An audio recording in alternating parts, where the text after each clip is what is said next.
সুপ্রভাত। তোমরা যখন আমার এই চিঠিটা পড়বে তখন আমি এই পৃথিবীতে থাকব না। আমার উপর রেগে যেও না। আমি জানি তোমরা কেউ কেউ সত্যিই আমার জন্য ভাবতে, আমাকে ভালোবাসতে। তোমরা কেউ কেউ আমার সঙ্গে সত্যিই খুব ভালো ব্যবহার করেছ। আমার কারো বিরুদ্ধে কোনো অভিযোগ নেই। চিরকালই আমার সমস্ত সমস্যা ছিল নিজেকে নিয়ে। আমি বুঝি আমার শরীর আর আমার আত্মার মধ্যে ক্রমশই দূরত্ব বেড়ে যাচ্ছে, আর আমি হয়ে উঠছি একটা দানব।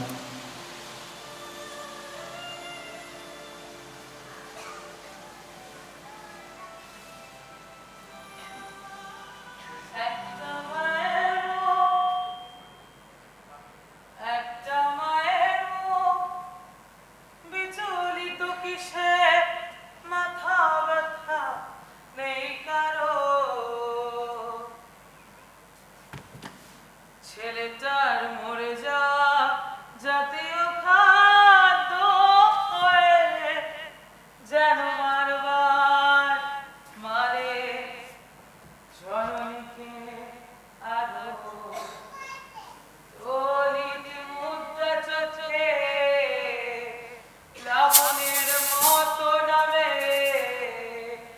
শাসককে ভুলে যাবে শাসকের বেগুলা ঘরের ছেলে উড়ে গেছে ডানা মেলে ফেলে রেখে দিবি ও সুইসাইড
হত্যা করেছি, আজ গোমাংসে নৈশ হত্যা করেছ। জানো জানো এর কি পরিণতি? সতর্ক, ওদের বয়স কম, উত্তেজিত হয়ে ওরা একটা কাজ করে ফেলেছে, তাই বলে এতটা ভৎসনা ওদের প্রাপ্য নয়। ওরা যে শুধু শ্বেতাঙ্গ কিশোরকে হত্যা করেছে তা তো নয়, সঙ্গে 3টি পুষ্ট দুগ্ধবতী গাভী নিয়ে এসেছে। শ্বেতবধ না করলে সম্পদ ওরা পেত না। সতর্ক, পারুনি, তোমরা আমাদের অগ্রজ অগ্রজা, তোমাদের কাছ থেকেই তো শুনেছি যে চিরকাল জীবন ধারণ করার জন্য এই আর্যবধ আমাদেরকে করতে হতো। একে তো অবশ্য পালনীয় কর্তব্য হিসাবে গণ্য করা হতো। তবে সেই কাজ আজ এতটা দোষের হয় কি করে? থামাও, থামা সম্ভব। চিরকাল যা ধর্ম ছিল, আজ তা আর্য রাজার কাছে অধর্ম, অপরাধ। এই আর্যবধের বার্তা যদি কোনোভাবে শ্রীরামচন্দ্রের কর্ণে পৌঁছায়, ভাবতে পারছো কি এই হত্যার পরিণতি কি হতে পারে? আর ওইসব পরে ভাবা যাবে। আমরা বহুদিন মাংস ভক্ষণ করিনি। আমরা যদি আর্য কিশোরকে হত্যা না করতাম, তাহলে গাভী 3টিকে কিভাবে নিয়ে আসতাম? সতর্ক। কিশোরকে হত্যা করা গেছে, কিন্তু গাভী 3টি এখনো জীবিত। কোনো হঠকারী কাজ করা যাবে না ত্রিশিরা। শোনো আমার প্রস্তাব, গাভী 3টিকে এসো, আমরা আর্য ঋষিদের মতো গোমাতা হিসেবে প্রতিপালন করি। দেখো, গোমাংস করে খেয়ে ফেললে হয়তো এখনই সব শেষ হয়ে যাবে। তাছাড়া জানাজানি হলে শাস্তিও হতে পারে, কিন্তু যদি প্রতিপালন করি তাহলে দুগ্ধজাত খাদ্যের সরবরাহ বহুদিন পর্যন্ত পাওয়া যেতে পারে। গোমাংস যদি ভক্ষণ না করি, তাহলে এত কষ্ট করলাম কেন? আর্যদের মতো গরুকে মাতা বলে নিজেকে গোবৎস ভাবতে পারবো না। সতর্ক, গোচরণ আমাদের প্রথাও নয়, একে খেয়ে ফেলাই উচিত। তাছাড়া যুবককে নিয়েই বা আমরা কি করবো? শোনো, পুরাকালে আমাদের পূর্বপুরুষেরা মনুষ্য মাংস ভক্ষণ করতো, এ কথা ঠিক। এর জন্য আর্য ঋষিদের আশ্রমে তারা বহু উৎপাত করেছে। আমরা এর প্রথাটিকে বহু বন্ধ করার চেষ্টা করেছি। জঘন্য নারকীয় প্রথাটিকে আবার নতুন করে শুরু করার কোনো প্রশ্নই ওঠে না। তাই আমার প্রস্তাব, কিশোরের দেহটিকে এখনই ভূগর্ভস্থ করা হোক, আর গাভী 3টিকে এসো আমরা প্রতিপালন করি। আর হ্যাঁ, আমার আশঙ্কা গ্রামের বনরক্ষকেরা আর কিছুকালের মধ্যে এই বসতিতে হানা দেবে। সেই জন্য আমাদের সতর্ক থাকা প্রয়োজন। না, এসব প্রস্তাব না, যায় না। এই কষ্ট করার পর কষ্ট করো। শান্ত হও যুবকেরা, শান্ত হও। তোমাদের চঞ্চলতা আমি বুঝতে পারছি। একত্রিত হয়ে এই স্থানে বাস করতে গেলে সবার আগে আত্মরক্ষার প্রয়োজন। আত্মরক্ষার কৌশল আমরা নানাভাবে আয়ত্ত করেছি। মনে রেখো, আমাদের পরম বীর দশানন নিহত হবার পর শ্বেত অধিকৃত স্থানে আমরা টিকে আছি, টিকে থাকতে হবে। শান্তিপূর্ণ সহাবস্থানই আমাদের সকলের জন্য মঙ্গলকর। তাছাড়া শ্বেত শক্তির সঙ্গে লড়াই করবার মতো সামর্থ্য আমাদের এই মুহূর্তে নেই। তাই কোনো হঠকারী কাজ না করলে গ্রামের বনরক্ষকেরা আমাদের বিরণ করলেও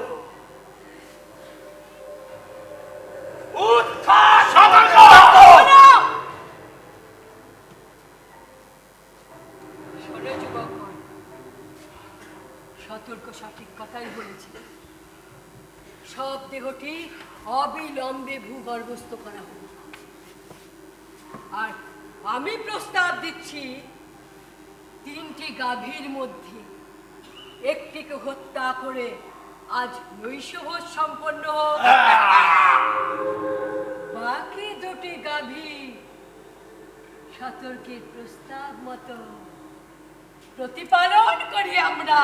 বেশ মাননী, বেশ, তবে তাই হোক, তবে তাই হোক। বেশ, তবে তাই হোক।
সাংবাদিক আমার থেকে না, ঠিক আছে, আমার থেকে কি জানতে চান বলুন। আমি ইন্ডিয়ান টাইমসে চাকরি করি। আমি তোমার কাছ থেকে তোমার বন্ধু রোহিত বেমুলা সম্পর্কে কয়েকটা তথ্য জানতে চাই। তার আগে for your information, with your permission, আমি আমাদের কনভারসেশনটা রেকর্ড করব। আচ্ছা, এই কথা তো ঠিক যে তুমি আর রোহিত বেমুলা একই সঙ্গে একই কলেজে বিএসসি পড়তে। ইনফ্যাক্ট তুমি ছিলে রোহিতের প্রিয় বন্ধু।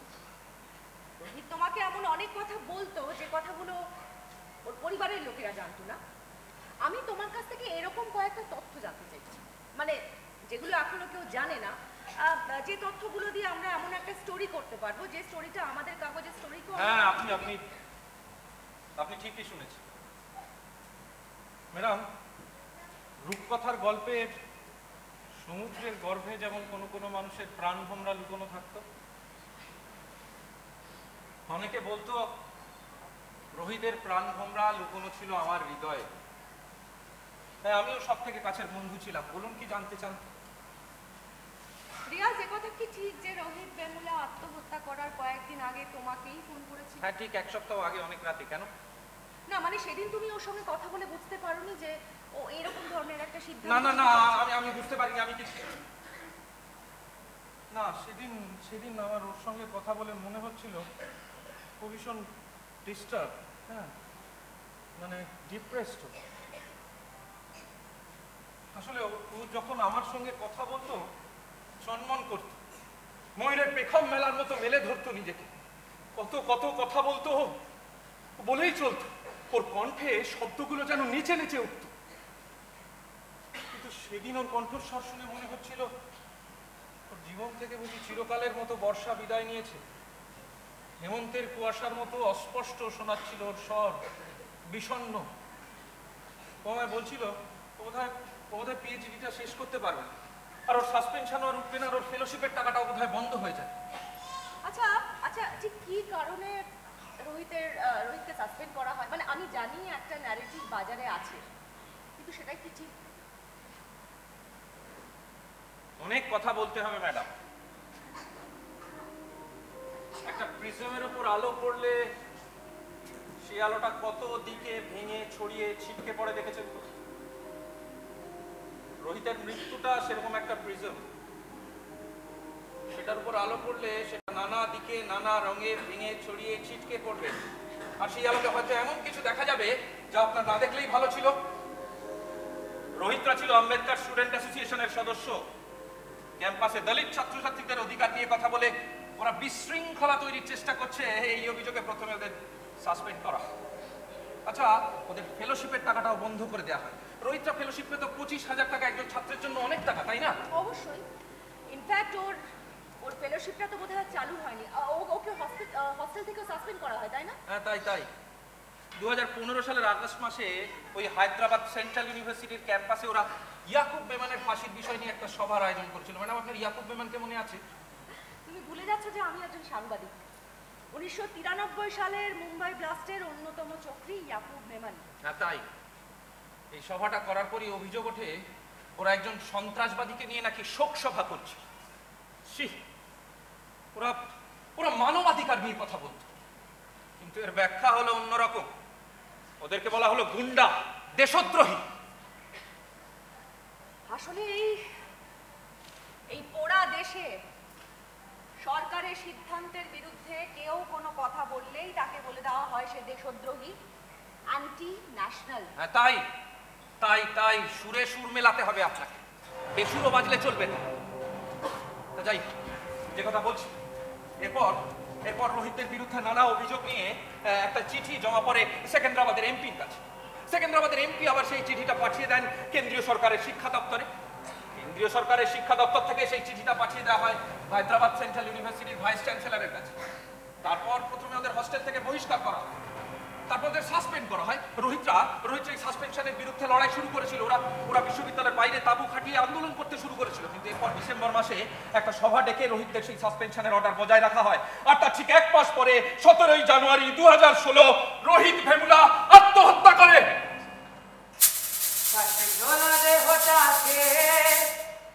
নিয়ে চলে গেছে কারা, পড়ে আছে শেষ চিঠি ভরা আপাতত রাজনীতি কন্ট্রোল নিয়ে নিল, দোষারোপ দাস নিয়ে বাণিজ্য হয়। একটা মায়ের মুখ বিচলিত কিসে, মাথা ব্যথা নেই কারো, ছেলেটার মরে যাওয়া জাতীয় খাদ্য হয়ে যেন বারবার মারে জননীকে আরো। দলিত মুদ্রা চোখে প্লাবনের মতো নামে শ্রেষ্ঠ কি ধুয়ে দেবে শাসকের বেহুলা ঘরের ছেলে উড়ে গেছে ডানা মেলে, ফেলে রেখে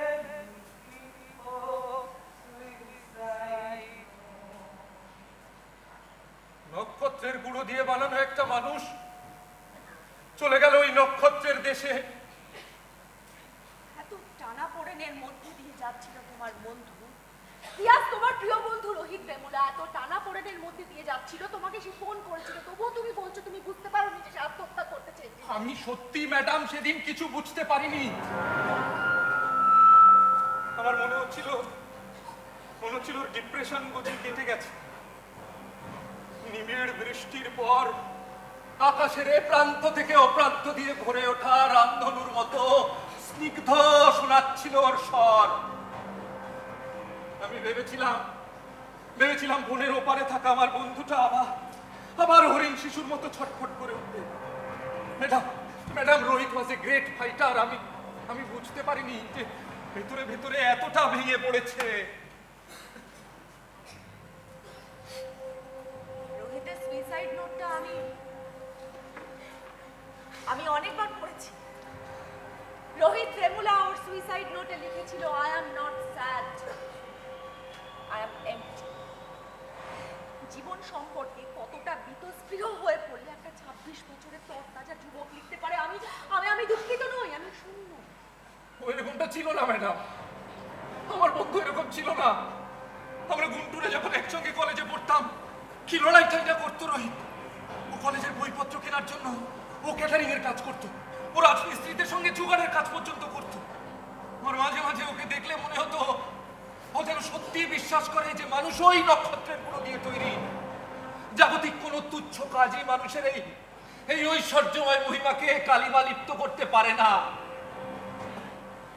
ইয়াস, এতটা হাসি খুশি ছটপটে প্রাণবন্ত একটা ছেলে, সে ভিতরে ভিতরে এভাবে একা হয়ে গেল, শূন্য হয়ে গেল। তোমার প্রিয় বন্ধু একটা বাচ্চা ছেলে, সে ভিতরে ভিতরে এতটাই একা হয়ে গেল, সে জীবনকে না বলে দিল, অথচ তুমি বলছো তুমি কিছুই বুঝতে পারো। বুঝতে পারিনি ম্যাডাম, আমি সত্যি বুঝতে পারিনি। আমি বুঝতে পারিনি ও ভেতরে ভেতরে এতটা শূন্য হয়ে গেছে।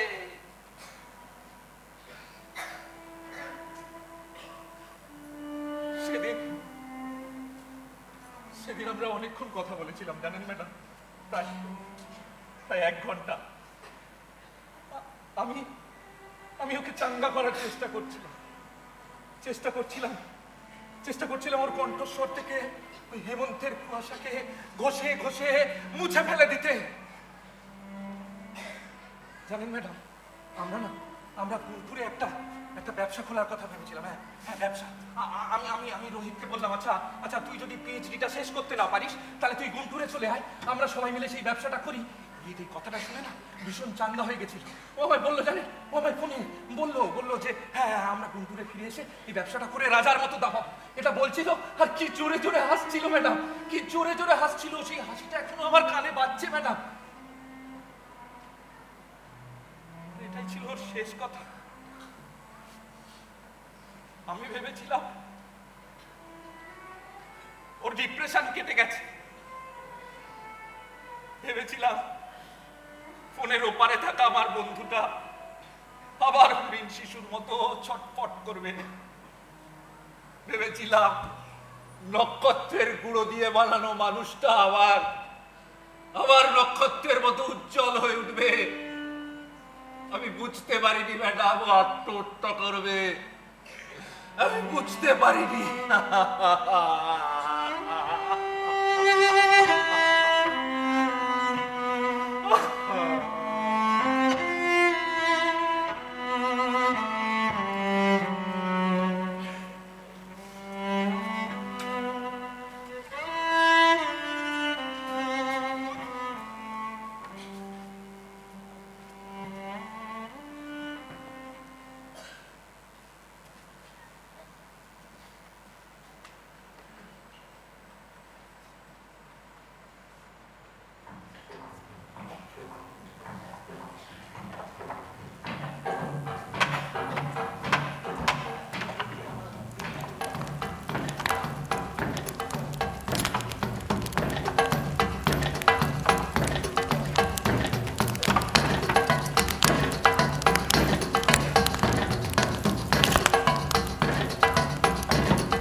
পড়েছ টিসিরা? এই যে আমি বীর রাক্ষস খর, আমার বীরগাথা সম্পর্কে চতুর লোক অবগত, অথচ এই যে মিত্রা আমাকে বিন্দুমাত্র সমীহ করে না, করে না। অবুদের মতো আচরণ করো না তোমরা। এটা ঠাট্টাই আর কি বা কলহ করার সময় নয়। এই বারুনি ঠিক কথা বলছে, এটা ঠাট্টা কিংবা ইয়ার্কি করবার সময় নয়। বলো বারুনি, তোমার যা বলার আছে সব বলো। আমি যা বলছি মন দিয়ে শুনছো। এই জনস্থান একদা নিরঙ্কুশ ভাবে আমাদের ছিল। লঙ্কা রাজ দশাননের অধীনে এ রাজ্যে বীর রাক্ষসের কোনো অভাব ছিল, কিন্তু রাম লক্ষ্মণ সেই সব রাক্ষসদের নিধন করেছে। এর কারণ শুধু বীরত্ব নয়, বুদ্ধি। রাক্ষস রাজ্যের বীরত্ব ও সমৃদ্ধি ছিল, লঙ্কাপুরী ছিল উন্নত, সুবিন্যস্ত, সুরক্ষিত এক নগরী। কিন্তু এই বিশাল অরণ্য রাজ্যে দশানন সুরক্ষার কোনো ব্যবস্থা করতে পারেনি, আর সেই কারণে তার এই রাজত্বে কোনো চর নিযুক্ত ছিল না। তিনি নিজের যোদ্ধা মারিচ দূষণে অপরাজেয় ভেবে নিশ্চিন্তে বসেছিলেন। এদিকে রাম লক্ষ্মণের এই অরণ্যে আসা, তাদের বাহুবলের সংবাদ তার কাছে জ্ঞাত ছিল। রামের শক্তি অনুমান করতে ব্যর্থ হওয়ায় দশাননের পতন হয়, এই রাক্ষস রাজ্যের পতন হয়। আর সেই থেকে আমরা শ্বেতাঙ্গ জাতির পদানত, মনুষ্যের তরে জীবনে কোন রকম প্রাণ ধারণ করছি। আর এখন লঙ্কার রাজা বিভীষণ, সে রামের দাস, নিজেকে সে রামের কাছে বিকিয়ে দিয়েছে।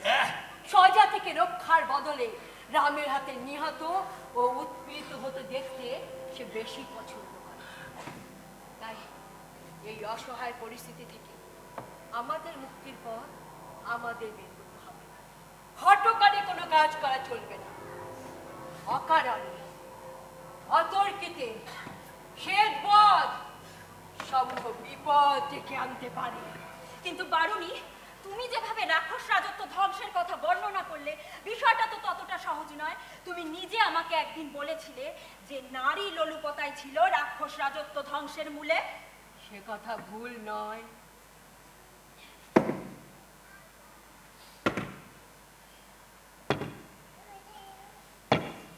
অতীতে অজস্র নারীদের ধর্ষণ করেছিল রাবণ, আর তাদের সম্মিলিত অভিশাপই হয়তো এই পতন ত্বরান্বিত করেছে।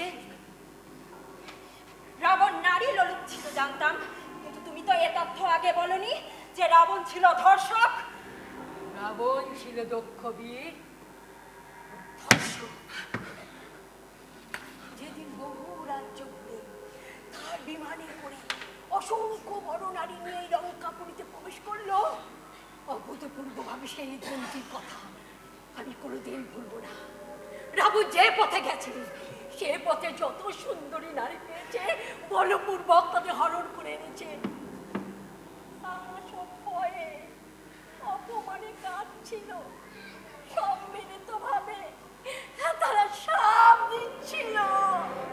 তাহলে কৌশলহীনতাই একমাত্র কারণ নয়, নারী মাংসের প্রতি তার লোভ ছিল তাদের ধ্বংসের মূলে। অবশ্যই কৌশলহীনতাই ছিল এই লোভের দোষর। বারুনি, বুঝলাম তোমার সব কথা। এতক্ষণ ধরে রাক্ষস রাজত্বের পতনের জন্য তুমি যে ব্যাখ্যাটুকু দিলে, তাছাড়া বাদ বাকি সবটা ওই সতর্কর কথার প্রতিধ্বনি মাত্র, এতে নতুন কিছু নেই। নতুন কিছু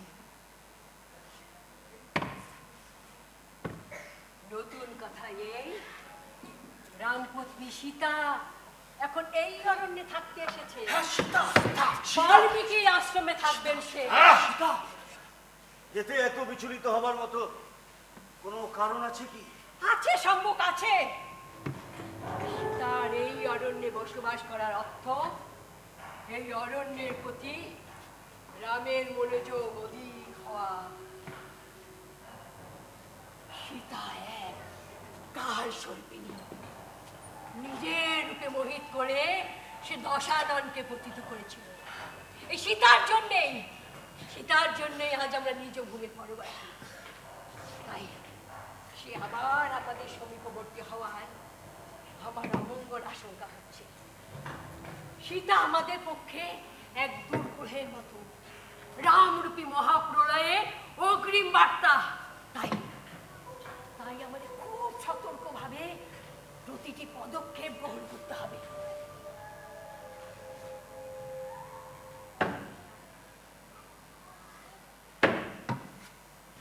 তোমরা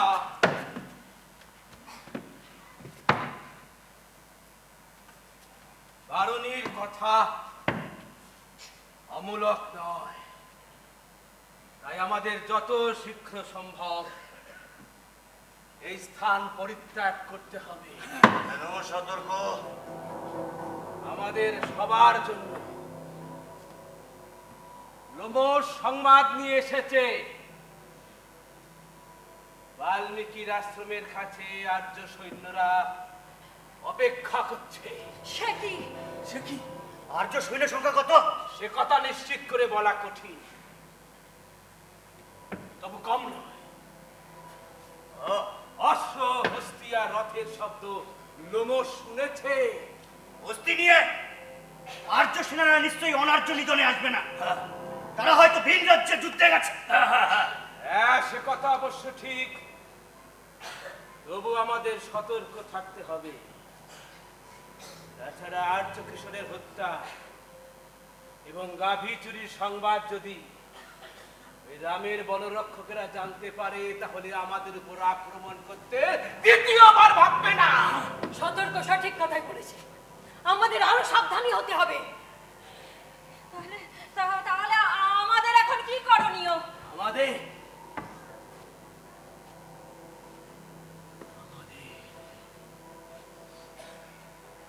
পাহাড়ের ওই সংগোপন গুহায়, যেখানে আপদকালে আমরা আশ্রয় নিয়ে থাকি, সেই স্থানে আমাদের আশ্রয় নিতে হবে। যত দ্রুত সম্ভব এই স্থান পরিত্যাগ করতে হবে। এই সংবাদে এতটা বিচলিত হবার মতো কোনো কারণ আমি খুঁজে পাচ্ছি না। তর্ক করো না সম্মুখ, বলো তোমরা, বলো জীবনের ঝুঁকি নিয়ে এই স্থানে পড়ে থাকতে চাও নাকি যাবে আমার সঙ্গে? বলো বলো, যাবো। চুপ করে আছো কেন? বলো তোমরা, বলো। ঋষিরা, এই বসতির সকলকে এক্ষুনি খবর দিয়ে দাও,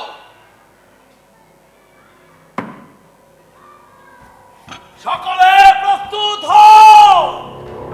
এই স্থান অবিলম্বে পরিত্যাগ করতে হবে। 2-3 দিনের জন্য খাদ্য পানীয় সঙ্গে নিও। সকলে প্রস্তুত হও।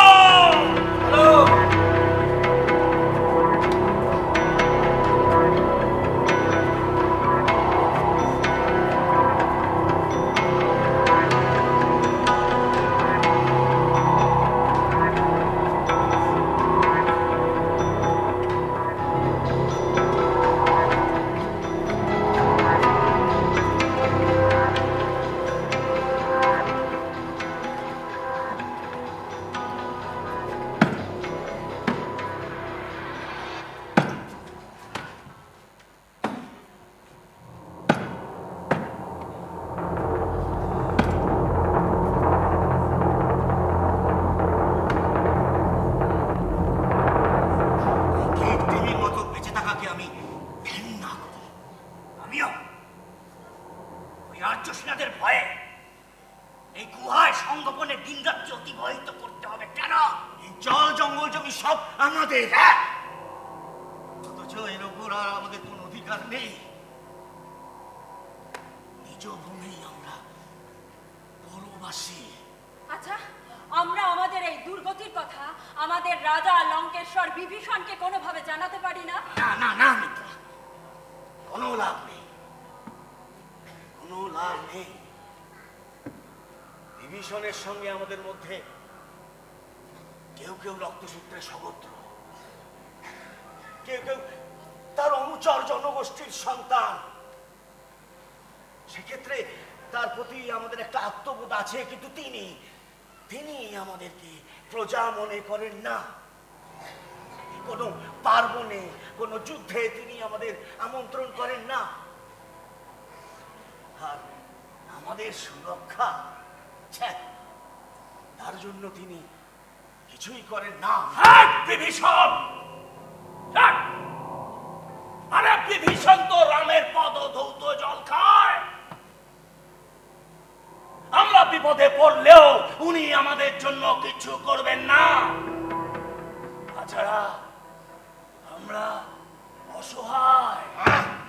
এই অসহায় অবস্থার পরিবর্তনের জন্য আমরা কিছুই করতে পারি না। ঋষিরা কি করবে সম্মুখ? তুমি কি করবে? আমাদের সনাতন স্বরধনু কুঠার ছাড়া কোনো আয়ুধ নেই। আমরা রণকৌশলও জানি না। ঠিক ঠিক বলেছ ঋষিরা, একদম ঠিক। রামের সুশিক্ষিত সেনাবাহিনী চাইলেই আমাদের গুড়িয়ে দিতে পারে। শুধুমাত্র নিজেদের আত্মরক্ষার জন্যই আমাদের এই মুশিববৃত্তি অবলম্বন করতে হচ্ছে।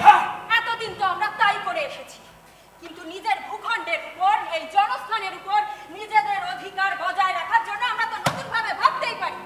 সম্মুখ তো ঠিকই বলেছে। হ্যাঁ, আমরা সংখ্যায় অল্প হলে ওই অরণ্য, এই সমগ্র অরণ্য আমাদের নখ দর্পণে। আমরা চাইলেই বিভিন্ন বন্য জন্তুর পোশাকে ছোট্ট ছোট্ট বাহিনী নিয়ে ওই আর্য সেনাদের উপর অতর্কিতে আক্রমণ করতেই পারি। সর্বাগ্রে প্রয়োজন একটি প্রকৃত সংরক্ষিত বাসস্থান, যা ওই আর্য সেনারা খুঁজে পাবে না। এই গুহা এখন অতখানি নিরাপদ নয়। সম্মুখ, সামান্য আয়ুধ দিয়ে আমরা বেশি দিন সংঘর্ষ করতে পারবো না। 50 দিনে 50 জন সৈনিক মৃত্যু বরণ করবে। এই পুরুষের মতো জীবন যাপন করার থেকে সেই মৃত্যু হবে অনেক বীরের। মিত্রা, সংঘর্ষ করে, লোকক্ষয় করে আমাদের কি লাভ বলো তো? সংঘর্ষে এত ভয় কেন? সংঘর্ষে এত ভয় কেন? আমরা ওদের আক্রমণ না করলে ওরা বুঝি আমাদের আক্রমণ করছে না? তাতে কি লোকক্ষয় হচ্ছে না? সে ক্ষয় তো আরো দুঃখের। ঋষিরা, সে ক্ষয় আরো দুঃখের। প্রতিরোধহীন মৃত্যু আমরা কেউ চাই না, কেউ না, অন্তত আমি না। কবে রামের সেনার ধনু থেকে নিক্ষেপিত বাহন এসে তোমাদের বিদ্ধ করবে সেই অপেক্ষায় থাকবে নাকি বাঁচার জন্য ঝুঁকি নেবে? আমরা ঝুঁকি নিতে প্রস্তুত। দ্বিধা ছেড়ে ফেলো ঋষিরা, সমস্ত দ্বন্দ্ব দ্বিধা সব ছেড়ে ফেলো। ভাবো, আমাদের গোষ্ঠীতে রয়েছে যে ছোট ছোট শিশুরা, তাদের কি হবে? এই যুদ্ধে আমরা সবাই মরে যাব, সবাই। কিন্তু ওই শিশুরা আগামীতে মাথা উঁচু করে বাঁচতে পারবে। ওই শেষ সন্ত্রাসের ভয় তাদের সারাটা জীবন পালিয়ে পালিয়ে বাঁচতে হবে না। ঋষিরা, বেশ, তবে আমিও প্রস্তুত। তবে এসো এসো এসো, এই ভূমিকে সাক্ষী রেখে আমরা শপথ গ্রহণ করি। এই জল জঙ্গল জমির উপর অধিকার কায়েম করার জন্য আমরা আমৃত্যু লড়াই করে যাব, করবই।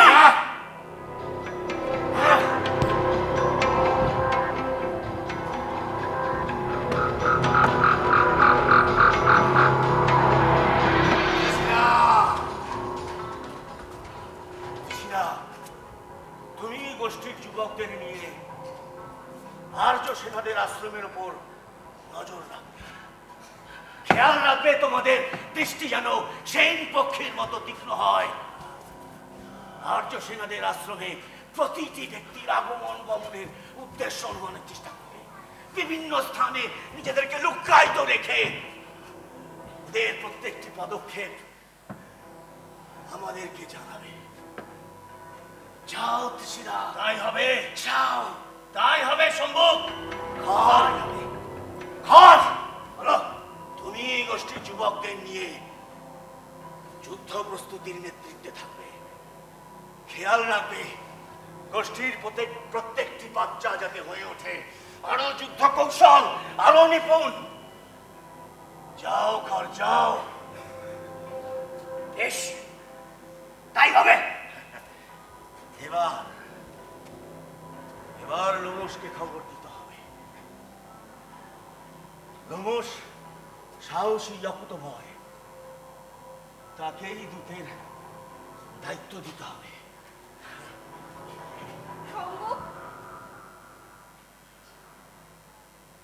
তোমার রণকৌশলে নারীদের কোনো স্থান নেই না শম্ভু? আমাকে কোনো দায়িত্ব দেবে না? তুমি হবে আমাদের সমস্ত রণকৌশলের কেন্দ্রবিন্দু। আমরা প্রত্যেকে গৃহীত বা প্রাপ্ত সংবাদ সবাই তোমাকে এসে জানাবো। আমি কিংবা আমার গোষ্ঠীর যুবকেরা যখন তখন যে কোনো দুর্বিপাকে জড়িয়ে পড়তে পারি, আমরা থাকবো প্রত্যক্ষ সংগ্রামে। কিন্তু যখন ফিরবো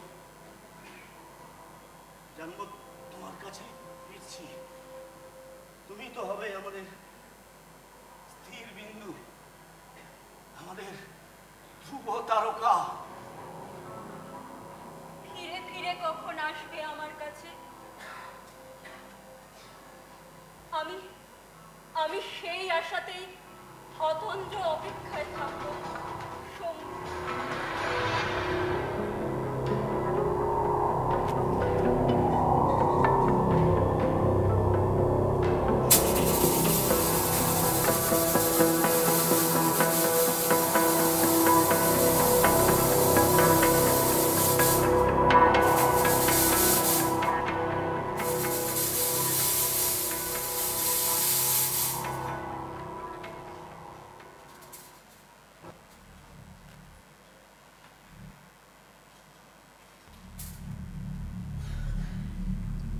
আমি চিরকাল লেখক হতে চেয়েছিলাম, কার্ল সাগানের মতো বিজ্ঞানের লেখক। শেষ পর্যন্ত এটাই সেই একমাত্র চিঠি যা আমি লিখে উঠতে পারলাম। মানুষের মূল্য কমে এসে দাঁড়িয়েছে তার মুখ্য পরিচিতি আর আশু সম্ভাবনায়। মানুষ আজ একটা ভোট, একটা সংখ্যা, একটা জিনিস। মানুষকে কখনোই একটা চিন্তা হিসেবে ভাবা হয়নি নক্ষত্রের গুঁড়ো দিয়ে নির্মিত এক ঐশ্বর্যময় অস্তিত্ব হিসেবে। না, কোনো ক্ষেত্রেই নয়। না পড়াশোনায়, না রাস্তাঘাটে, না রাজনীতিতে, না বাঁচা মরায়। এইরকম একটা চিঠি আমি এই প্রথম লিখছি, শেষ চিঠি। যদি এই লেখার মাথামুন্ডু কিছুই বুঝতে না পারো, আমাকে ক্ষমা করো। আমার জন্মটা হচ্ছে একটা ভয়ঙ্কর দুর্ঘটনা। আমি আমার শৈশবের ভয়ঙ্কর একাকিত্ব থেকে নিজেকে কখনো উদ্ধার করতে পারিনি। আমার অতীতের সেই প্রশংসা না পাওয়া শিশুটা আমাকে তাড়া করে বেড়ালো। হতে পারে যে সারা জীবন ধরেই এই পৃথিবীটা বুঝতে আমার ভুল হয়েছিল ভালোবাসা, যন্ত্রণা, জীবন আর মৃত্যুকে।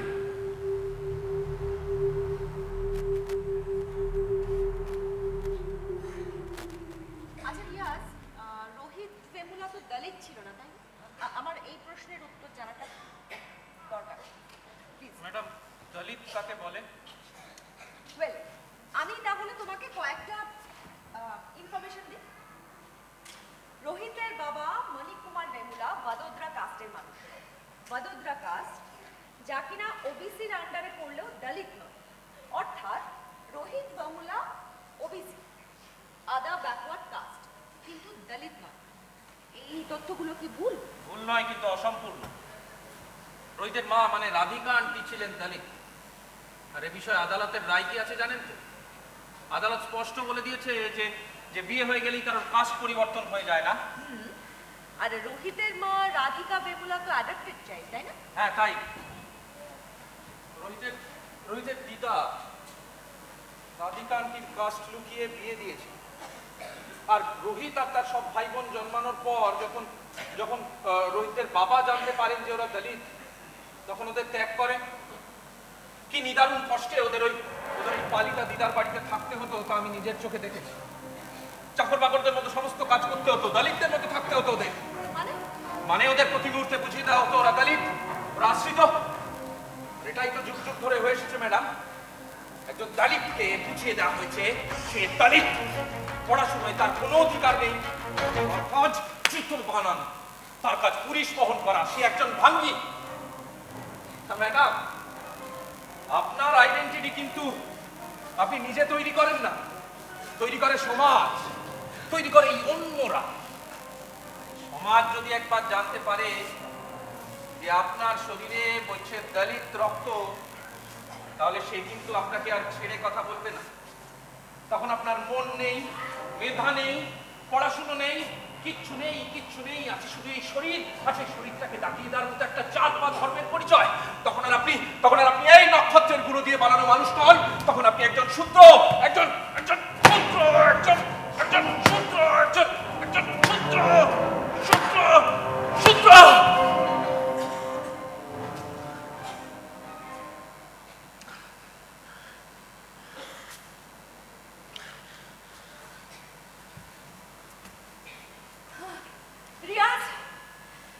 রিয়াজ, তোমার বন্ধু রোহিত বেমুলা পড়াশোনায় কেমন ছিল? হ্যাঁ,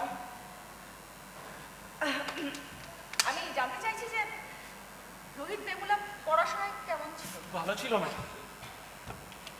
খুব ভালো ছিল। সবসময় নতুন কিছু জানতে চাইত, কত কত প্রশ্ন করত। ওর জানার আগ্রহ ছিল অতলান্তিক। একবার কি হয়েছিল জানেন ম্যাডাম, একবার ওই ফিজিক্স স্যারের ক্লাসে ও স্যারকে একটার পর একটা প্রশ্ন করেই যাচ্ছে। আর স্যার তো সেসব প্রশ্নের উত্তর দিতে না পেরে একবারে ঘেমে মেয়ে একসাথ শেষে উনি রেগে মেগে দিলেন রোহিতকে বার করে। আর ওই রোহিত বেরিয়ে যাচ্ছে দেখে আমিও স্যার ওয়াশরুম বলে বেরিয়ে গেলাম। দুই বন্ধু মিলে ক্লাস বাঙ্ক করলে? হ্যাঁ, করলাম। তারপর আমরা সোজা চলে গেলাম সিনেমা হলে।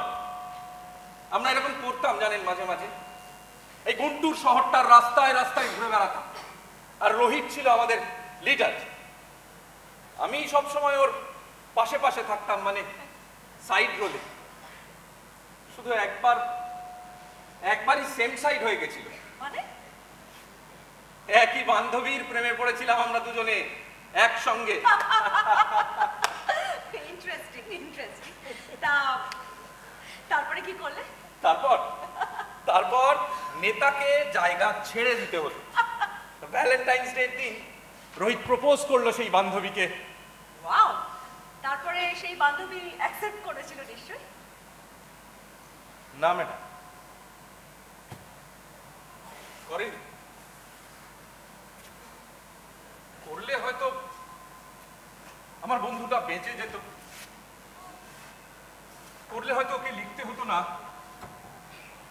I'm not sad, I'm just empty. প্রেম তো আসলে এক বিশল্য করণী, তাই না ম্যাডাম? কত আঘাত, কত অপমান, কত ক্ষত, সবকিছু থেকে প্রেম মানুষকে বাঁচিয়ে দেয়। বিশাল জাহাজ এই সমুদ্রের সঙ্গে লড়াই করতে করতে নোঙর ফেলতে চায়। প্রেম তো আসলে এক আশ্রয়, কিন্তু আমার বন্ধুটা এই আশ্রয়, এই প্রেম কিছু পেল না ম্যাডাম। আর ওর তো সেই বিশাল বড় জাহাজ ছিল না, ছিল ছোট্ট একটা ডিঙি নৌকো। আর এই ডিঙি নৌকোটা নিয়ে ওই উত্তাল সমুদ্রের সঙ্গে লড়াই করতে করতে শেষ পর্যন্ত ডুবেই গেল, আর তীরে আসতে পারলো না।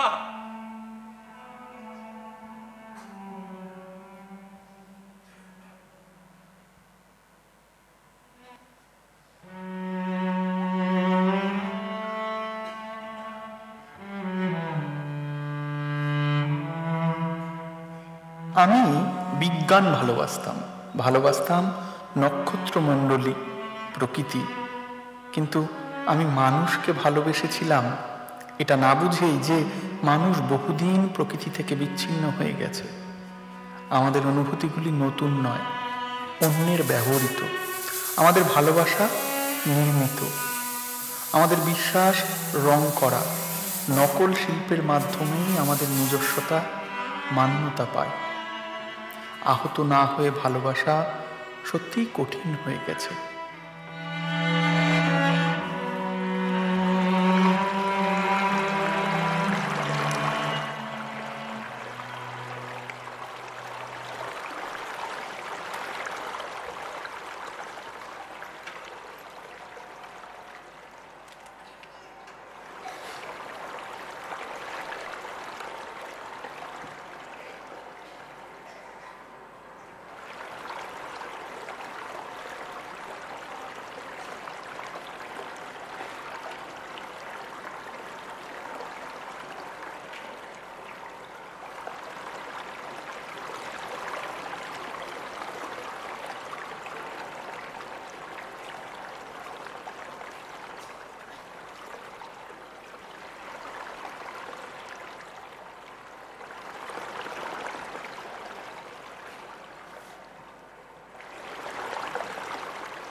কখন এলে?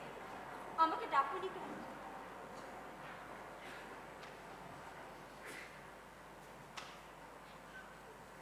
কি দেখছিলে? দেখছিলাম তোমাকে। অস্ত সূর্যের মলিন রক্তিম আভা এসে পড়ছিল তোমার শরীরে। তোমায় বিষণ্ণ দেখাচ্ছিল। ঝর্ণার জলে শরীর মুখ ধৌত করে এসব ফুল হলে। আর কিছু ডাকুনি? দেখছিলাম তোমার শরীরের ভঙ্গিমা।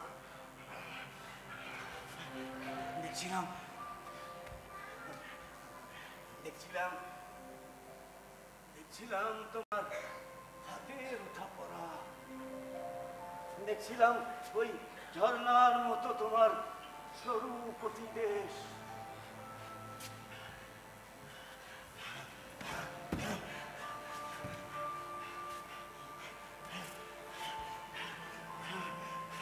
দেখছিলাম তোমার পায়ের গরম।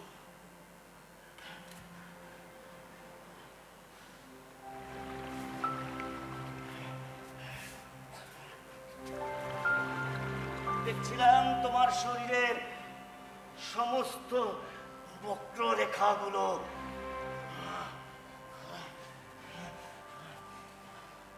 দেখছিলাম অন্ধকার গুহার মতো তোমার চোখের মনি। বলো না, তুমি আমাদের নেতা, কাজের কথা বলো। আমাকে শল্য আর লোমশের খবর দাও।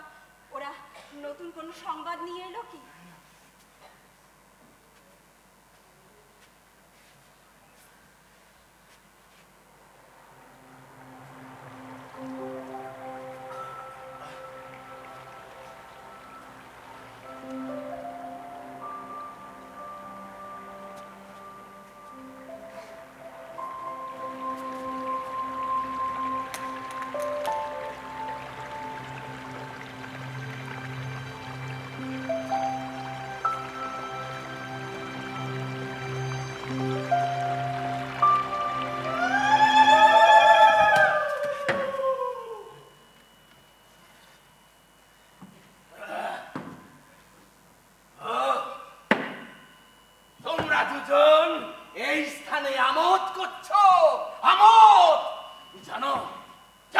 ওইদিকে কি হয়েছে?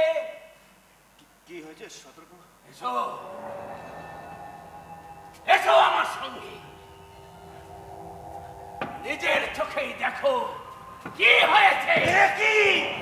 একই ভল্লবৃদ্ধ ও কাদের সপ্তাহ? এ তোমার বিপ্লবের দুই সহযোদ্ধা শল্য আর লোমশ রক্তাক্ত হয়ে ফিরে এসেছে, আর জোড়া তোমার জন্য উপঢৌকন হিসেবে পাঠিয়েছে। শম্ভু,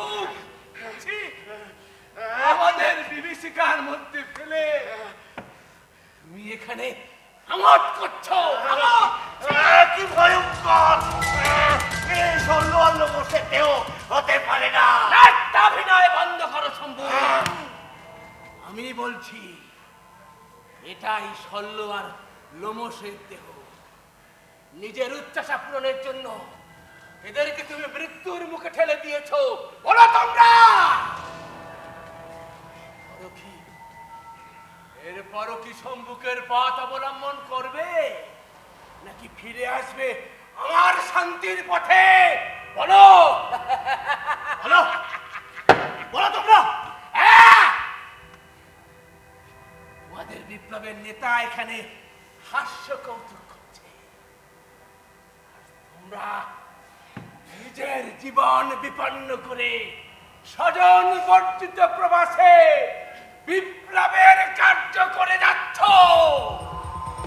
সম্মুখের পথ থেকে আমাদের সরে আসা উচিত। এর আগে আমরা তো অন্তত শান্তিতে ছিলাম।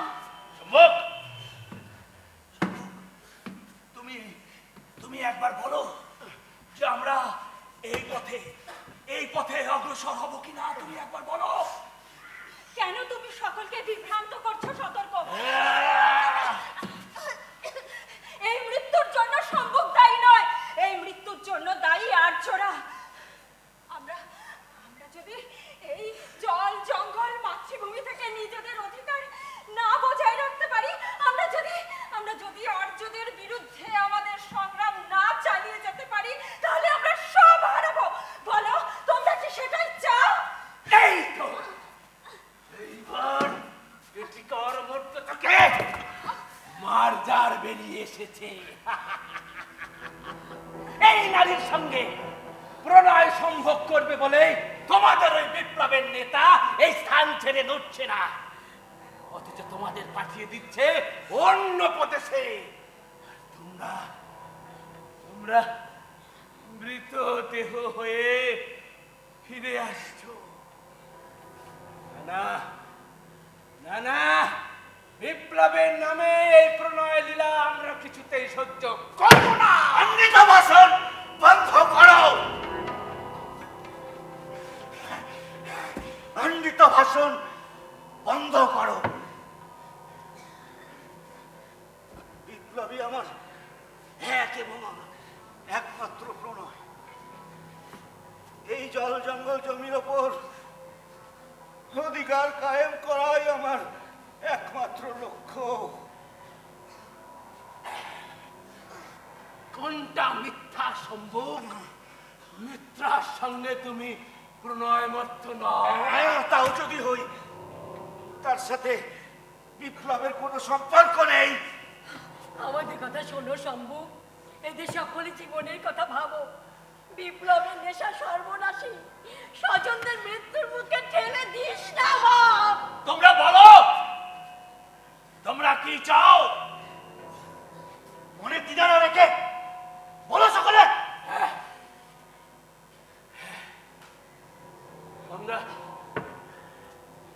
আমরা আজই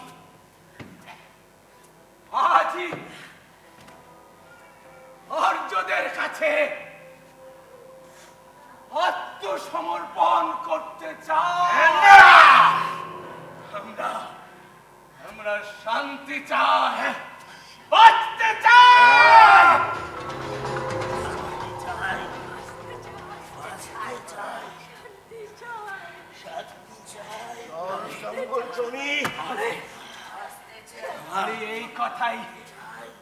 এই কথাই হলো আমরা আজই আর্যদের ওদের পথে চলতে থাকবো, তাদের কথা মতো আমাদের বাকি জীবন নির্বাহ করব।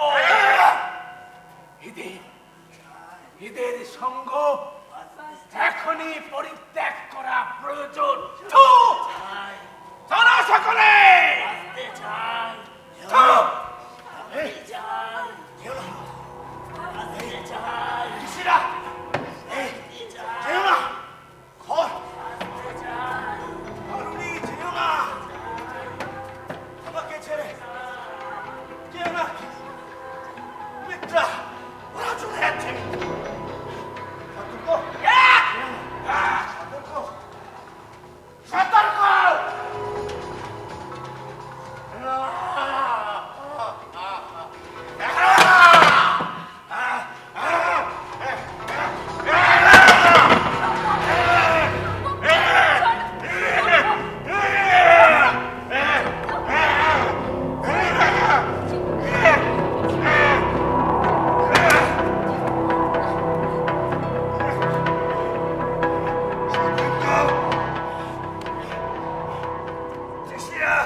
কোনো তাড়া ছিল না, তবু আমি সারা জীবন কেবল ছুটেই বেড়ালাম। জীবন শুরু করার জন্য মরিয়া ছিলাম, অথচ কিছু মানুষের জন্য জীবন নিজেই একটা অভিশাপ। এই মুহূর্তে আমি আহত নই, দুঃখিত নই, আমি কেবল শূন্য, নিজেকে নিয়ে আর কণামাত্র চিন্তিত নই। এটা সত্যি করুণ একটা অবস্থা, আর এ কারণেই আমি এই কাজটা করছি। আমি চলে গেলে লোকে হয়তো আমাকে বলবে ভীতু, বলবে স্বার্থপর বা বোকা। লোকে আমাকে কি বলবে তা নিয়ে আমি বিন্দুমাত্র বিচলিত নই। মৃত্যুর পরের গল্পগুলোয় ভূতে বা আত্মায় আমার বিশ্বাস নেই। আমার বিশ্বাস, মৃত্যুর পরে যদি সত্যি কিছু থেকে থাকে, আমার মনে হয় আমি নক্ষত্রদের দেশে ভ্রমণ করব আর জানব অন্য পৃথিবীগুলো সম্পর্কে।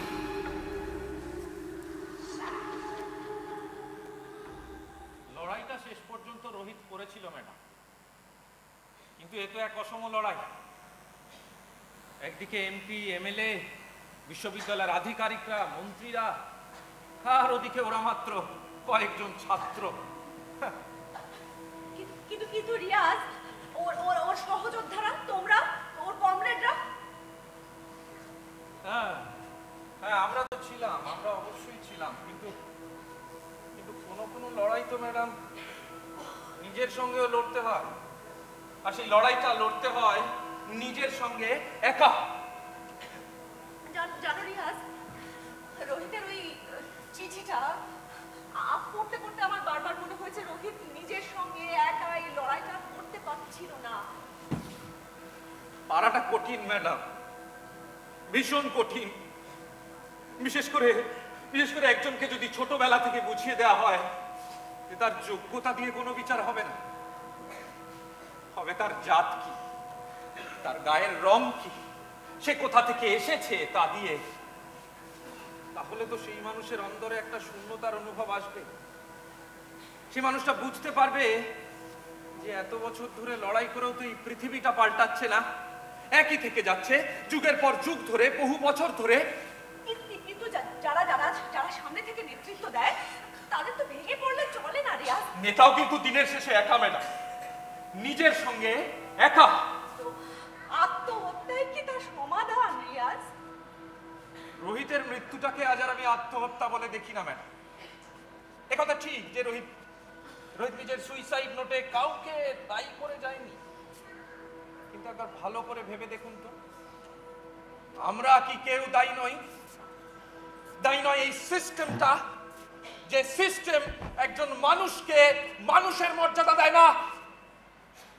আকাশের মতো মুখ, বাতাস ভর্তি বুক, নবজাতকের ত্বকে স্বাধীন আবেশ, মনে রেখো যে রক্তে রোহিত কণিকা আছে।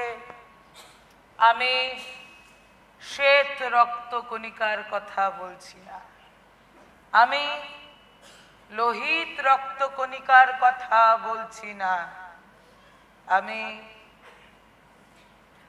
রোহিত রক্ত কণিকার কথা বলছি। দলিত মুদ্রা চোখে প্লাবনের মতো নামে, সে স্রোত কি ধুয়ে দেবে শাসকের ও ভেমুলা ঘরের ছেলে উড়ে গেছে ডানা মেলে, ফেলে রেখে রিহো suicide. We shall overcome, we shall overcome, we shall overcome some days. Oh, deep in my heart, I do believe we shall overcome someday.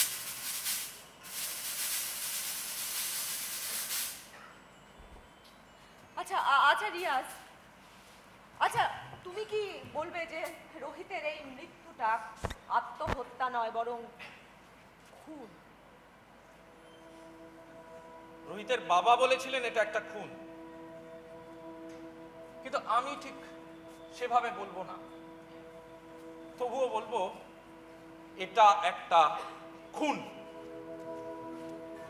আর এই খুনটা করেছে এই সমাজ, এই রাষ্ট্র। আর এটাই তো যুগ যুগ ধরে হয়ে এসেছে ম্যাডাম।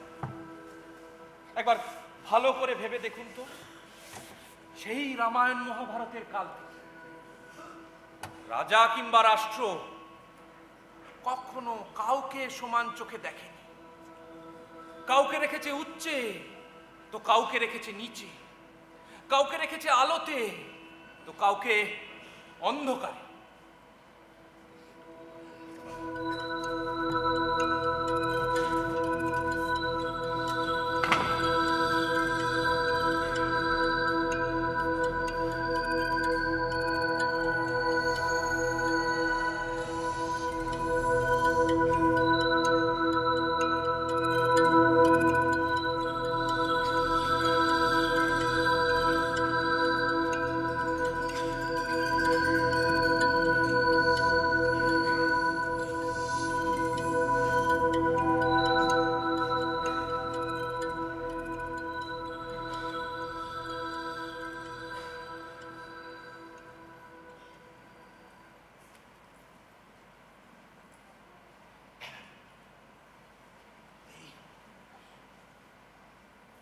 এই পরাধীন জীবন আমি আর মেনে নিতে পারছি না।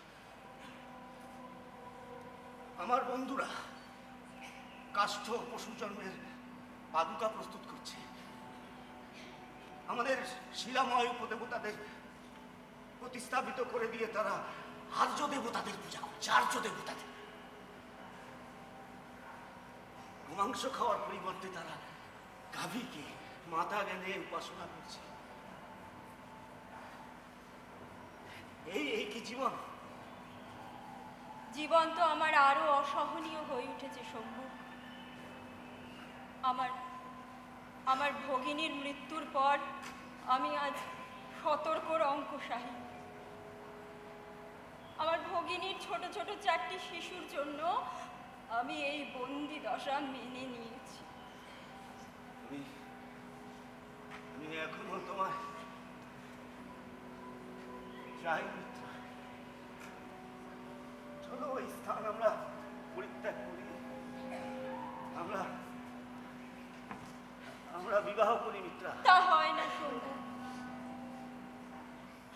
আমি চলে গেলে ওই ছোট ছোট 4টি শিশুর কি হবে? ওরাও যে আমাকে ওদের মা বলেই আঁকড়ে ধরেছে। সতর্ক সতর্ক, চিরকাল অভিপ্সা ছিল তোমাকে ওর অঙ্ক সাইনি বলার। ওই ওই লম্পটটার পাতা ফাঁদে তুমি পা দিয়েছো মিত্রা। বিদ্রোহিনী মিত্রার এই আত্মসমর্পণ আমি মেনে নিতে পারছি না। চলো চলো চলো চলো চলো, আমরা ওই দূর দক্ষিণের পর্বতে চলে যাই। আমরা নতুন করে বাঁচি, যেখানে কেউ আমাদের দলিত বলবে না, কেউ আমাদের শূদ্র বলবে না। তার হয় না সম্মুখ। তুমি আমাদের নেতা, তোমার মাথায় আমি পরস্ত্রী হরণের অপযশ কিছুতেই স্থাপন করতে পারি না সম্মুখ। আমি হয়তো এই জন্মে তোমাকে পেলাম না, হয়তো হয়তো পরের জন্মে আমি তোমাকে পাবো। চমৎকার চমৎকার পরিবর্তন হয়েছে তোমার মিত্রা। এরই মধ্যে তুমি ব্রাহ্মণদের পরজন্মের বুজরুকিতে বিশ্বাস করতে শুরু করে দিয়েছো। ছি! আজ তুমি যথার্থই সতর্কর প্রকৃত গৃহিণী। কি বলছো তুমি সম্মুখ? পরজন্ম নেই? না, নেই নেই, এই জন্মের পর আর কিচ্ছু নেই, কিচ্ছু নেই। মিত্রা মিত্রা, এই পৃথিবী সত্য, এই পৃথিবী সুন্দর, ওই নক্ষত্র রাজি সত্য, চন্দ্র সত্য, সূর্য সত্য, কিন্তু কিন্তু পরজন্ম কখনোই নয়।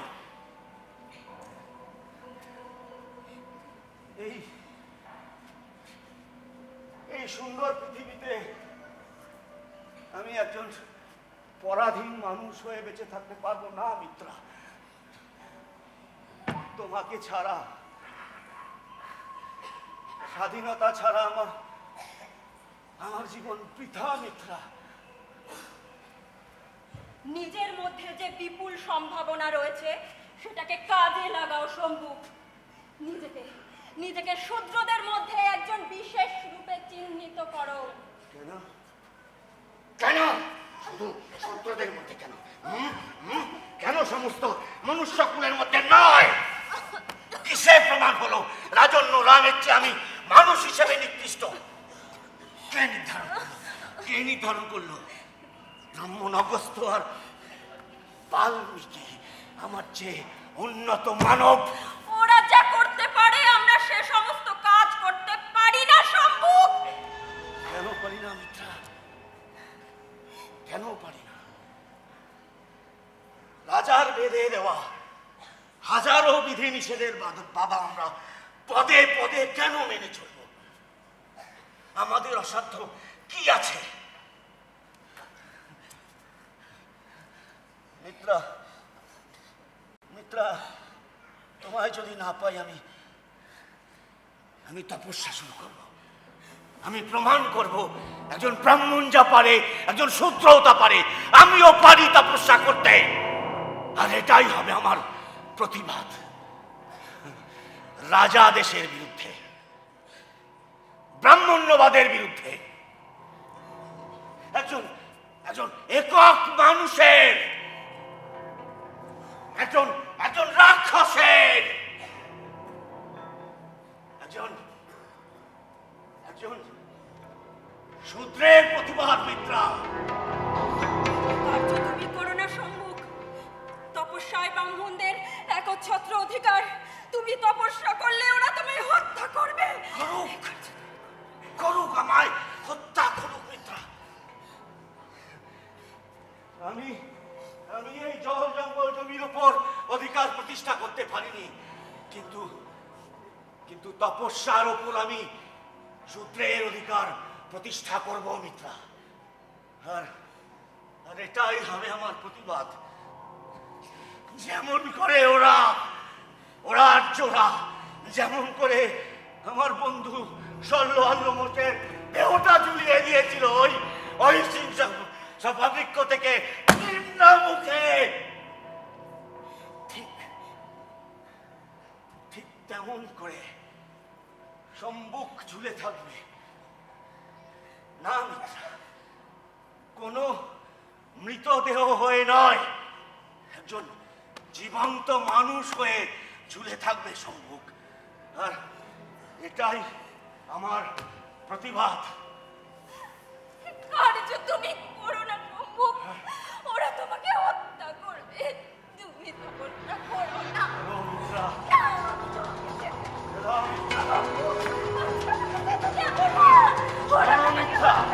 মিথ্যা ছাড়ো, ছাড়ো মিথ্যা, মিথ্যা ছাড়ো, ছাড়ো মিথ্যা।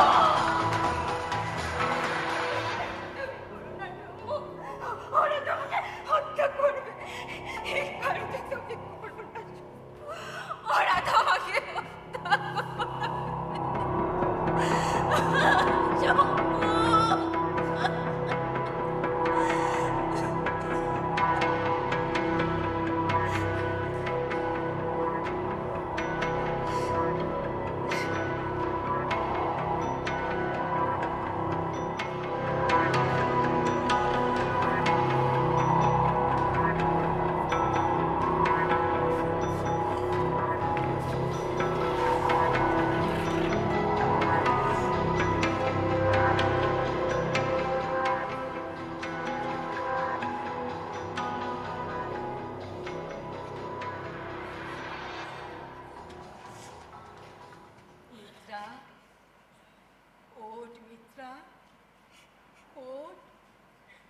অন্ন গ্রহণ করবি, চল।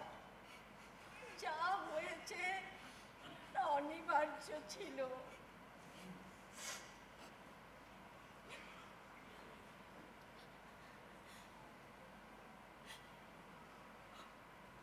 অনিবার্য ছিল বারুণী, এই হত্যা অনিবার্য ছিল। একজন তপস্বীকে শ্রীরামচন্দ্র এইভাবে হত্যা করতে পারলেন। ভুলে যাস না মিত্রা, কিভাবে হত্যা করা হয়েছিল মেঘনাথকে, লবণকেই বা কিভাবে মেরেছিল আর্যরা। শত্রুকে তপস্যা করার অধিকার আর্যরা কখনো দেয়? তাই বলে একজন অসহায় তপস্বীকে এইভাবে হত্যা করবে? একটি ব্রাহ্মণ বালকের মৃত্যুর পর ঋষিরা রামকে গিয়ে বুঝিয়েছিল এই অরণ্যে এক শূদ্র তপস্যা করেছে বলেই ওই ব্রাহ্মণ বালকের মৃত্যু হয়েছে। অবিলম্বে শূদ্রের তপস্যা বন্ধ করতে না পারলে হরক, মারি সহ নানা দুর্বিপাকে ছারখার হয়ে যাবে রামরাজ্য। ঠিকই বলেছ তুমি বারুণী। আসলে দিনের পর দিন, মাসের পর মাস তপস্যা করে শম্ভু এটা প্রমাণ করে দিয়েছিল যে তপস্যায় একচ্ছত্র অধিকার শুধু ব্রাহ্মণদেরই নেই। যে কোনো স্থিতধী মেধাবী মানুষই তপস্যা করতে পারে। কে তপস্যা করতে পারবে আর কে তপস্যা করতে পারবে না তা গাত্রবর্ণ বা জন্ম নির্ধারণ করে দিতে পারে না। জন্মে মানুষের হাত নেই, কিন্তু কর্মে আছে। তাই হত্যা অনিবার্য ছিল। এই হত্যা অনিবার্য ছিল ব্রাহ্মণদের আর্যদের শ্রেষ্ঠত্ব বজায় রাখার জন্য। দুঃখ করিস না মিত্রা, তোর বুকে কি যন্ত্রণা সে আমি বুঝতে পারছি, কিন্তু আমাদের যে বেঁচে থাকতে হবে। 4টি শিশু তোর মুখ চেয়ে বেঁচে আছে মিত্রা। ওরা ওদের মাকে হারিয়ে তোকে মা বলে গ্রহণ করেছে। ওদের জন্য যে তোকে বাঁচতে হবে। চল অন্ন গ্রহণ করবি, চল অন্ন গ্রহণ করবি, চল অন্ন গ্রহণ করবি, চল।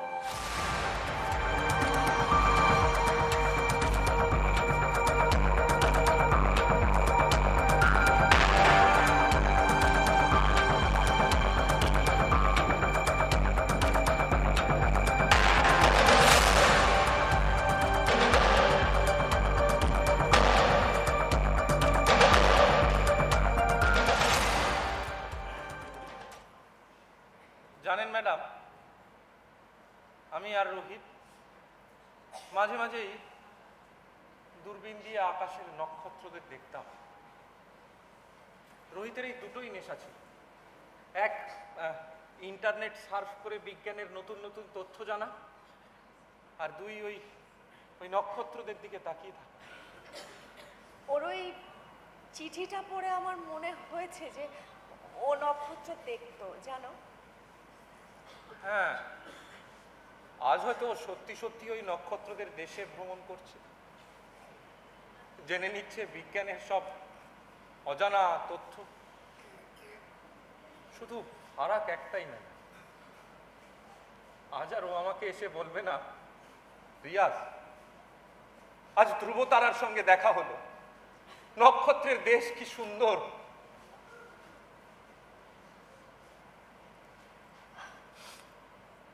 আই এম সরি রিয়াজ, আমি জানি তুমি খুব ইমোশনাল হয়ে গেছো। আসলে এই যন্ত্রণার স্মৃতিটা বোধহয় আবার উস্কে দিলাম। হ্যাঁ, মানে এই কদিনে না আমার রোহিতকে তেমন মনে পড়ছিল না, জানেন। আজকে আপনি এলেন, আবার যেন সমস্ত কথা পুঙ্খানুপুঙ্খ মনে পড়ে গেল। আসলে স্মৃতি তো একটা পুকুরের মতো, তাই না?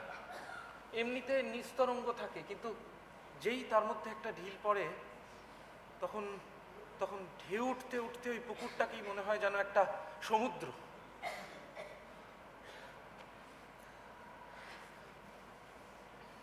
আমি জানি না কি বলবো বা বলতে হয়। তুমি মন খারাপ করো না। আচ্ছা, আমাকে তো এখন উঠতে হবে রিয়াজ, আর তোমারও তো বোধহয় লাঞ্চের সময় হয়ে গেছে। আচ্ছা ম্যাডাম, বলছি যে আপনি আমাকে শুরুতে বললেন না আপনি রোহিতের সম্পর্কে নতুন কিছু জানতে চান। পেয়েছেন নতুন কিছু? নতুন পেলাম তো? না, পাননি, পাওয়া সম্ভব নয়, কিছুতেই সম্ভব নয়। দিনের পর দিন রোহিতের মতো ছেলেরা আমাদের থেকে দূরে চলে যাবে। কেউ হয়তো আত্মহত্যা করবে, আর কাউকে খুন করা হবে। কিচ্ছু পাল্টাবে না, কিচ্ছু পাল্টায় না, কিচ্ছু না। এর কারণ এক, ঘটনা এক, ফলাফল একই। না, মানে সত্যি কি ফলাফল এক? হ্যাঁ, একই তো ফলাফল একই। কি হবে? এই রোহিতের মতো একজন কারোর মৃত্যু হবে, তারপর কিছুদিন নাড়াচাড়া করবে, সবাই নড়ে চড়ে বসবে, প্রতিবাদ হবে, মিছিল হবে, তারপর আবার যে কে সে। আচ্ছা, আপনি এই স্টোরিটা লিখে হয়তো আপনার সম্পাদকের কাছ থেকে পিঠ চাপড়ানি পাবেন, তারপর দেখবেন ঠিক বছর ঘুরতে না ঘুরতেই আপনাকে দেশের এ প্রান্ত থেকে ও প্রান্ত কোথাও একটা ছুটে যেতে হবে এইরকমই কোনো একটা মৃত্যুর খবর করার জন্য। কিচ্ছু পাল্টায় না ম্যাডাম, কিচ্ছু পাল্টায় না।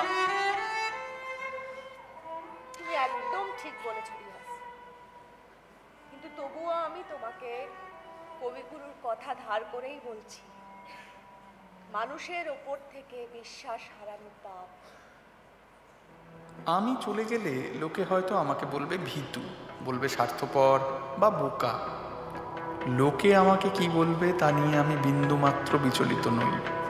মৃত্যুর পরের গল্পগুলোয় ভূতে বা আত্মায় আমার বিশ্বাস নেই। আমার বিশ্বাস মৃত্যুর পরে যদি সত্যিই কিছু থেকে থাকে, আমার মনে হয় আমি নক্ষত্রদের দেশে ভ্রমণ করব আর জানব অন্য পৃথিবীগুলি সম্পর্কে। তোমরা যারা আমার এই চিঠিটা পড়ছো, তারা যদি আমার জন্য কিছু করতে পারো, তাহলে দেখো আমার ফেলোশিপের টাকাটা যেন আমার পরিবার পায়। 7 মাসের ফেলোশিপ, 1,75,000 টাকা। আমাকে রামজিকে 40,000 টাকা দিতে হবে। ও কখনো টাকাটা ফেরত চায়নি, কিন্তু প্লিজ আমার ফেলোশিপের টাকা থেকে ওকে এই টাকাটা দিয়ে দিও। আমার অন্ত্যেষ্টি যেন নীরবে মসৃণভাবে সম্পন্ন হয়। আমি এলাম আর চলে গেলাম, এভাবেই এই ঘটনাটাকে নিও। আমার জন্যে অশ্রুপাত করো না, যেন যে বেঁচে থাকার চেয়ে মরে গিয়েই আমি খুশি হয়েছি। ছায়াগুলো থেকে নক্ষত্রের দিকে উমা আন্না, এই কাজটার জন্য তোমার ঘরটা ব্যবহার করলাম, দুঃখিত। আমার আম্বেদকর স্টুডেন্টস অ্যাসোসিয়েশনের পরিবার তোমাদের নিরাশ করার জন্য দুঃখিত। তোমরা আমাকে সত্যিই খুব ভালোবেসেছ। তোমাদের ভবিষ্যতের জন্য অনেক শুভকামনা রইল। শেষবারের মতো জয় ভীম। নিয়ম মাফিক কথাগুলো লিখতে ভুলে গেছিলাম। আমার এই নিজেকে হত্যা করার জন্য কেউ দায়ী নয়। কেউই তাদের কথা বা কোনো কাজ দ্বারা আমাকে এই কাজ করতে প্ররোচিত করেনি। এটা আমার সিদ্ধান্ত এবং আমি একাই এর জন্য দায়ী। আমি চলে যাওয়ার পরে এজন্য আমার বন্ধু এবং শত্রুদের বিব্রত করো না।